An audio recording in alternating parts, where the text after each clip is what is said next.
ស្ទឹងសង្កែខែលិញផុតទៅតើចោយាមផ្លូវនៅក្បាលស្ពានថ្មស្រមោលធម្មជាតិធម្មរំលេចសរំភ្លើងចោអងរុនរីត្រីទាំងដំបូលស្បូវនៅត្រើយខាងកើតជាពូកំណាត់ឋានស្នេហ៍កវីតាមផ្លូវមានគេលងនំចំណៃឥឡូវរឿងថ្មីហើយយើងភ្លេចអស់អូនកុំជេរស្ទឹង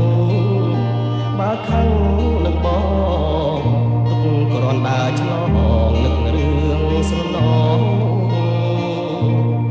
ទឹកអើយហូរទៅកុំនៅក្រៀមក្រំនាំដួងចិត្តស្មោះទៅប្រាប់នាងផងអស្ទឹងសង្កែធ្លាប់តែផ្ញើចិត្តពេលយប់ងងឹតស្ទាបអងអាយខ្នងបើឈប់ស្នេហាសុំខ្លួនជាបងបានជួបម្ដងម្ដងញញឹម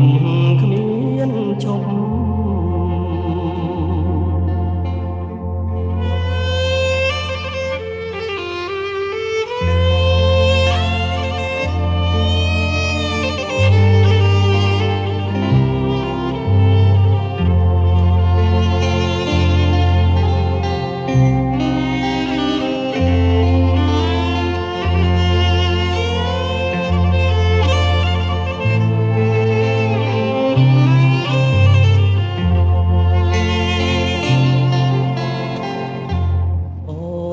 កុំជេរស្ទឹងបើខឹងនឹងបងទុកគ្រាន់ដើរឆ្លងនឹករឿងស្រណងទឹកអើយហូរទៅកុំនៅក្រៀមក្រំនាំដួងចិត្តស្មោះទៅប្រាប់នាងផងអស្ទឹងសង្កែធ្លាប់តែផ្ញើចិត្តពេលយប់ងងឹតស្ទាបអងអាយខ្នងបើឈប់ស្នេហាសុំខ្លួនជាបង